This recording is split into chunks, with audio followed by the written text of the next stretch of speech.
ഇന്ന് ഞാനിവിടെ തയ്യാറാക്കുന്നത് ചിക്കൻ കട്ട്ലേറ്റാണ്.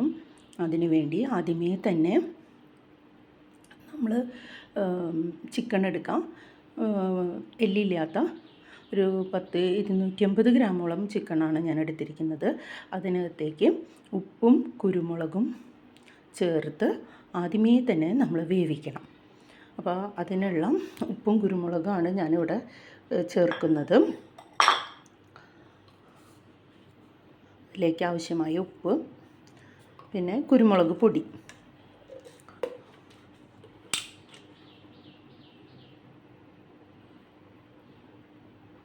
ഇത് ചേർത്ത് നമ്മൾ വേവിക്കുകയാണ് ചെയ്യുന്നത്. ചിക്കൻ കട്ട്ലേറ്റിലേക്ക് ആവശ്യമായിട്ടുള്ള ഉരുളക്കിഴങ്ങ്, ഞാൻ ചിക്കൻ്റെ ഒപ്പം ഉരുളക്കിഴങ്ങ് കൂടി ചേർത്തിട്ടാണ് കട്ട്ലേറ്റ് തയ്യാറാക്കുന്നത്. നമുക്ക് ചിക്കൻ മാത്രമായിട്ട് കട്ട്ലേറ്റൊക്കെ തയ്യാറാക്കാം, പക്ഷേ ഞാൻ കുറച്ച് ഉരുളക്കിഴങ്ങ് ചേർക്കുന്നുണ്ട്. സ്വാദിനും അതുപോലെ തന്നെ കട്ട്ലേറ്റ് പൊട്ടാതെ കിട്ടുന്നതിനൊക്കെ ഉരുളക്കിഴങ്ങ് ചേർക്കുന്നത് നല്ലതാണ്. അപ്പോൾ ചെറിയ ഉരുളക്കിഴങ്ങായ കാരണം 3 ഉരുളക്കിഴങ്ങാണ് ഞാനിവിടെ എടുത്തിരിക്കുന്നത്. ഇത് തൊലി കളഞ്ഞ് വേവിച്ച് ഉടച്ച് എടുക്കണം. പിന്നെ അതിലേക്ക് ആവശ്യമായ സബോള, ഉള്ളിയല്ല ഞാൻ എടുത്തിരിക്കുന്നത്, സബോളയാണ്. സബോള, അതുപോലെ തന്നെ കറിവേപ്പില, പച്ചമുളക് ഞാൻ വീട്ടിലുണ്ടായ പച്ചമുളക് എടുത്ത കാരണം അത് പഴുത്തു പോയി, പക്ഷെ അത് തന്നെയാണ് എടുക്കുന്നത്. പിന്നെ നമ്മുടെ ഇഞ്ചി, ഇതൊക്കെ അരിഞ്ഞ് തയ്യാറാക്കി വെച്ചിട്ടുണ്ട്. നമ്മുടെ ചിക്കൻ കട്ട്ലേറ്റിലേക്കുള്ള ചിക്കൻ നമുക്ക് ശരിയാക്കി എടുക്കണം. അതിനാദ്യം നമ്മൾ പാൻ സ്റ്റൗ കത്തിച്ച് വയ്ക്കാം. എന്നിട്ട് അതിലേക്ക് ആവശ്യമായിട്ടുള്ള പാൻ ചൂടാവുമ്പോൾ അതിലേക്ക് ആവശ്യമായിട്ടുള്ള, ഞാൻ വെളിച്ചെണ്ണയാണ് യൂസ് ചെയ്യണത്, വെളിച്ചെണ്ണ ഒഴിക്കാം. വെളിച്ചെണ്ണ പാകമാകുമ്പോൾ നല്ല ചൂടായിട്ട് വെളിച്ചെണ്ണ ഒഴിക്കണം.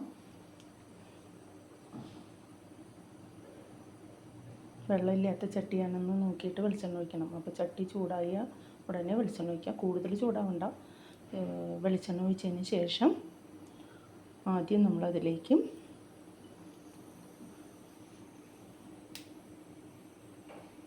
വെളിച്ചെണ്ണ ഇപ്പോൾ ചൂടായിട്ടുണ്ട്. അതിലേക്ക് ആവശ്യമായിട്ടുള്ള സബോളയാണ് ഞാൻ ആദ്യം ഇടുന്നത്. സബോള കുറച്ച് മൂപ്പായതിന് ശേഷം മാത്രമേ ബാക്കി സാധനങ്ങൾ ഞാൻ ഇടുള്ളൂ.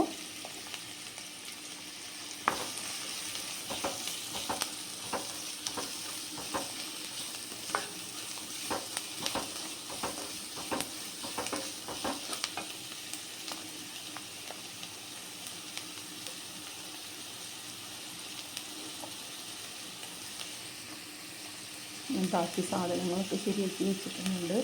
ചിക്കൻ കൊത്തി വെച്ചിട്ടുണ്ട്. വേവിച്ച് ഉപ്പും കുരുമുളകും, നേരത്തെ കാണിച്ച ഉപ്പും കുരുമുളകും ഇട്ട ചിക്കൻ വേവിച്ച് അത് കൊത്തി വെച്ചിട്ടുണ്ട്.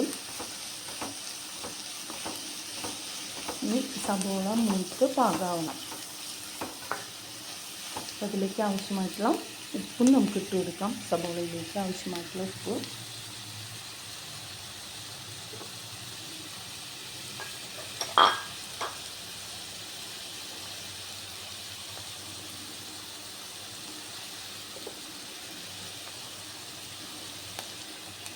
അതിലേക്ക് ആവശ്യമായിട്ടുള്ള ഉപ്പ് ഇട്ട് കൊടുത്തിട്ടുണ്ട്.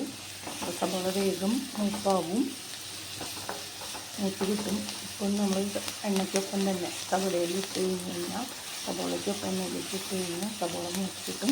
ഈ സബോള മൂത്ത് പാകമായിട്ടാണ് ബാക്കിയെല്ലാം നമുക്ക് ചെയ്യാൻ പറ്റുള്ളൂ. സബോള ഒരുവിധം മൂത്ത് പാകമാക്കുമ്പോൾ അതിലേക്ക് ഇഞ്ചി ചെറുതായി അരിഞ്ഞത്, അതുപോലെ തന്നെ പച്ചമുളക് അരിഞ്ഞ് വെച്ചിരിക്കുന്നത്, കറിവേപ്പില,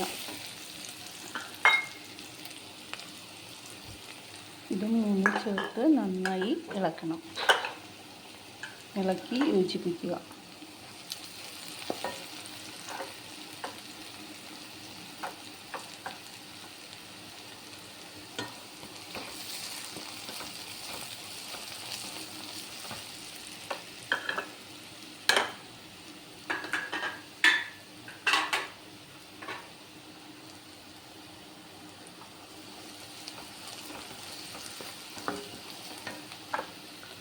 ഏകദേശം നമുക്ക് ശരിയായി തോന്നി കഴിഞ്ഞിട്ടുണ്ടെങ്കിൽ 2-3 മിനിറ്റ് മതി. എല്ലാം സവോളയിൽ ചേർന്ന് കഴിഞ്ഞിട്ടുണ്ടെങ്കിൽ പിന്നെ അതിലേക്ക് ആവശ്യമായിട്ടുള്ള പൊടികൾ ചേർക്കണം. ഇവിടെ ഞാൻ മുളക് പൊടി, ഇതിലേക്ക് ആവശ്യമായിട്ടുള്ള മുളക് പൊടി, അതുപോലെ തന്നെ കുറച്ച് മല്ലിപ്പൊടി,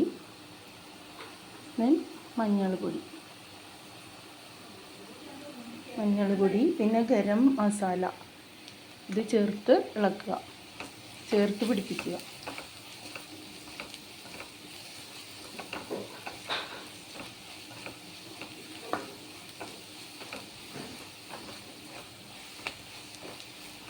ഇനി അതിലേക്ക് നമ്മുടെ ചിക്കൻ വേവിച്ച് കൊത്തി വെച്ചിരിക്കുന്ന ചിക്കൻ ഇട്ട് കൊടുക്കാം.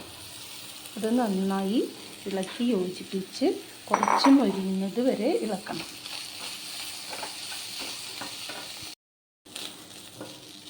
ചിക്കൻ ആ എണ്ണയിൽ കിടന്ന് കുറച്ച് മൂത്ത് എല്ലാം പൊടികളെല്ലാം അതിനകത്തേക്ക് നന്നായി പിടിച്ച് കഴിഞ്ഞതിന് ശേഷം നമ്മൾ ഗ്യാസ് ഓഫാക്കിയിട്ട് അതിലേക്ക് നമ്മുടെ ഉരുളക്കിഴങ്ങ് സ്മാഷ് ചെയ്ത് വെച്ചത് ഇതിലേക്ക് ചേർത്ത് കൊടുക്കാം. ചൂടാറിയിട്ട് ഇനി നമുക്ക് ഇളക്കാൻ പറ്റുള്ളൂ. ഇളക്കി യോജിപ്പിക്കണം. പിന്നെ അതിൻ്റെ കൂടെ തന്നെ ഞാൻ ഒരു മുട്ടയുടെ ഉണ്ണിയും ഇതിനകത്ത് ചേർക്കാറുണ്ട്. അതെല്ലാം കൂടി ചൂടാറിയതിന് ശേഷം ഒന്ന് ചൂട് പോയതിന് ശേഷം എല്ലാം കൂടി യോജിപ്പിച്ച് ചേർക്കണം. ചിക്കൻ കട്ട്ലേറ്റ് നമ്മൾ നേരത്തെ ഉരുളക്കിഴങ്ങ് ചേർത്ത് വെച്ചിട്ടുണ്ടായിരുന്നു. അതൊക്കെ ഞാൻ ചേർത്ത് പിടിപ്പിച്ചിട്ടുണ്ട്. ഉരുളക്കിഴങ്ങും ഇറച്ചിയും മസാലയും ഒക്കെ ചേർത്ത് പിടിപ്പിച്ചിട്ടുണ്ട്. അതിനകത്തേക്ക് നമ്മളൊരു മുട്ടയുടെ ഉണ്ണി ചേർത്തിട്ടുണ്ടായിരുന്നു. മുട്ടയുടെ ഉണ്ണി ചേർത്ത് കഴിഞ്ഞാൽ കട്ട്ലേറ്റ് പെട്ടെന്ന് പൊട്ടിപ്പോവില്ല.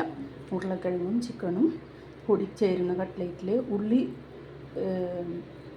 ഈ മുട്ടയുടെ ഉണ്ണി ചേർത്ത് കഴിഞ്ഞ് കഴിഞ്ഞാൽ അത് പെട്ടെന്ന് പൊട്ടിപ്പോകില്ല. അല്ലെങ്കിൽ നമ്മൾ എണ്ണയിലൊക്കെ വറുത്ത് വരുമ്പോൾ ശ്രദ്ധിക്കണം, പൊട്ടിപ്പോകുന്നുണ്ടോ എന്ന് നോക്കണം. ഇത് പൊട്ടിപ്പോകില്ല. അപ്പോൾ ഇത് നമ്മൾ കുഴച്ച് ശരിയാക്കി വെച്ചിട്ടുണ്ട്, എല്ലാം ചേർത്ത് യോജിപ്പിച്ച് വെച്ചിട്ടുണ്ട്. ഇനി നമ്മൾ ഇത് മുക്കി പൊരിക്കുന്നതിന് ആവശ്യമായിട്ടുള്ള മുട്ടയും അതുപോലെ ഞാൻ റസ്ക് പൊടിയാണ് ഇവിടെ എടുത്തിരിക്കുന്നത്. പൊടിച്ച ബ്രെഡിൻ്റെ സ്ക്രംസ് നമുക്ക് യൂസ് ചെയ്യാം. ഇത് ഇവിടെ റസ്ക് ഞാൻ പൊടിച്ച് വെച്ചിരിക്കുകയാണ്. മുട്ട മുക്കി റസ്ക് പൊടിയിൽ മുക്കിയിട്ട് വേണം നമുക്ക് വറുത്ത് പോരാനായിട്ട്. അപ്പോൾ മുട്ട ഞാൻ അടിച്ചെടുത്തിട്ടുണ്ട്. മുട്ട അടിക്കുമ്പോൾ അതിനകത്ത് ഒരു തുള്ളി പശുവിൻ പാല് ചേർക്കുന്നത് നല്ലതാണ്. അത് നന്നായി അടിഞ്ഞു ചേരാനായിട്ട് അത് സഹായിക്കും. ഒരു തുള്ളി പശുവിൻ പാല് ചേർത്ത് മുട്ട നന്നായി അടിച്ചു വെച്ചു. ഇനി നമുക്ക് പണി എളുപ്പമാണ്. മുക്കി പൊരിച്ചെടുക്കുകയേ വേണ്ടോ. അപ്പം അതിന് ആദ്യമേ തന്നെ നമ്മൾ കട്ട്ലേറ്റ് ഉരുട്ടി നമ്മുടെ ഏത് ഷേപ്പാണോ ആവശ്യമുള്ളത് ആ ഷേപ്പിലാക്കി നമ്മൾ തയ്യാറാക്കണം. ഇവിടെ സാധാരണ റൗണ്ട് ഷേപ്പ് തന്നെയാണ് ഞാൻ ചെയ്യാറുള്ളത്. അത് എൻ്റെ കൈ കൊണ്ടുള്ള ഷേപ്പ് തന്നെ ചെയ്യാറുള്ളൂ, അല്ലാതെ വേറെ ഷേപ്പൊന്നും അതിന് കൊടുക്കാറില്ല. അപ്പോൾ ഇനി മുട്ടയിൽ മുക്കി, ഈ അടിച്ചെടുത്ത മുട്ടയിൽ മുക്കി റസ്ക് പൊടിയിലേക്ക് മുക്കി അത് തയ്യാറാക്കി വയ്ക്കാം. അങ്ങനെ കുറച്ച് കട്ട്ലേറ്റ് ആയതിന് ശേഷം മാത്രമേ ഞാൻ പാൻ വെച്ച് എണ്ണ ഒഴിച്ച് വറുത്ത് കോരുള്ളൂ. അപ്പോൾ കുറച്ച് കട്ട്ലേറ്റ് ഞാൻ ശരിയാക്കിക്കൊണ്ടിരിക്കുകയാണ്.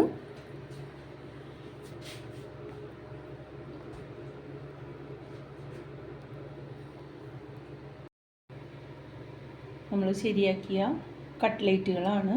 ഞാൻ സമയം കൂടുതൽ പോകണ്ടെന്ന് വിചാരിച്ചിട്ട് കട്ട്ലേറ്റ് ഷേപ്പാക്കി, എല്ലാ കട്ട്ലേറ്റുകളും ഷേപ്പാക്കി അതുപോലെ തന്നെ മുട്ടയിൽ മുക്കി റസ്ക് പൊടിയിൽ മുക്കി വെച്ചിരിക്കുകയാണ്. എല്ലാ കട്ട്ലേറ്റുകളും ഞാനിവിടെ ശരിയാക്കി വെച്ചിട്ടുണ്ട്. ഇനി നമുക്കത് വറുത്തെടുക്കാം. അപ്പോൾ വറുക്കാനായിട്ട് ഞാൻ പാൻ വെച്ചിട്ടുണ്ട്. ഇനി അതിലേക്ക് വെളിച്ചെണ്ണ ഒഴിച്ച് വറുത്തെടുക്കുകയാണ്. പാൻ ചൂടാവാനായിട്ട് സമയമെടുക്കും, 2 മിനിറ്റ് എടുക്കും. അത് കഴിഞ്ഞ് നമുക്കത് വറുത്തെടുക്കാം. പാൻ ചൂടായി വരുന്നേ ഉള്ളൂ. പാൻ ചൂടായതിന് ശേഷം അതിലേക്ക് വെളിച്ചെണ്ണ ഒഴിക്കുക. വെളിച്ചെണ്ണയിലാണ് വറുത്ത് കോരുന്നത്. പാകത്തിന് വെളിച്ചെണ്ണ ഒഴിച്ച് വെളിച്ചെണ്ണ ചൂടാവാനായിട്ട് സ്വല്പം നേരം വെയിറ്റ് ചെയ്യണം.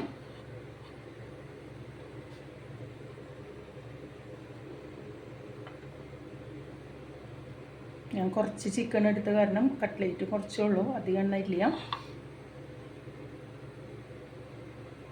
14 കട്ട്ലേറ്റിൻ്റെ അടുക്കാണ് കിട്ടിയത്. 250 ഗ്രാം ചിക്കൻ ഉപയോഗിച്ചിട്ട്. അതിൻ്റെ കൂടെ ഉരുളക്കിഴങ്ങ് കൂട്ടിയിട്ടുണ്ട്, അത് കാരണമാണ് ഇത്രയ്ക്ക് കട്ട്ലേറ്റ് കിട്ടിയിട്ടുള്ളത്. എണ്ണ ചൂടായി വരുന്നുണ്ട്.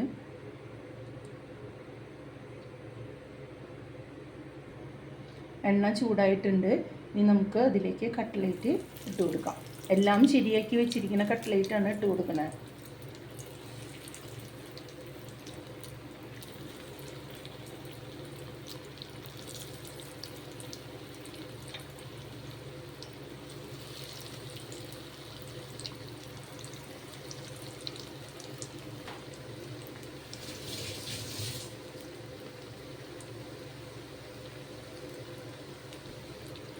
ഒരു സൈഡ് മുരിഞ്ഞിട്ടുണ്ടെങ്കിൽ മറ്റേ സൈഡിലേക്ക് മറിച്ചിടണം. അപ്പം മറ്റേ മറുഭാഗവും മുരിയാനായിട്ട് വെയിറ്റ് ചെയ്യണം.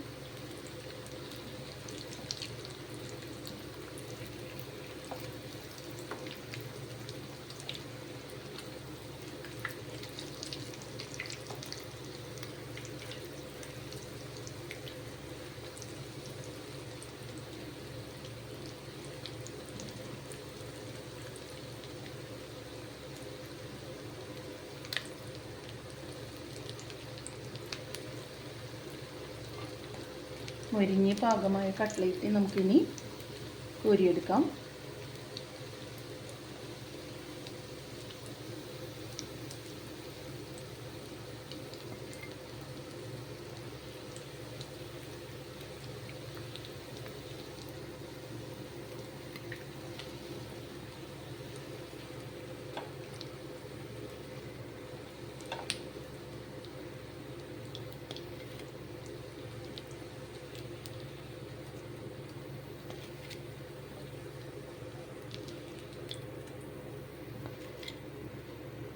അങ്ങനെ നമ്മുടെ ചിക്കൻ കട്ട്ലേറ്റ് റെഡിയായി. ഇനി ചൂടോടെ നമുക്കത് ഉപയോഗിക്കാം.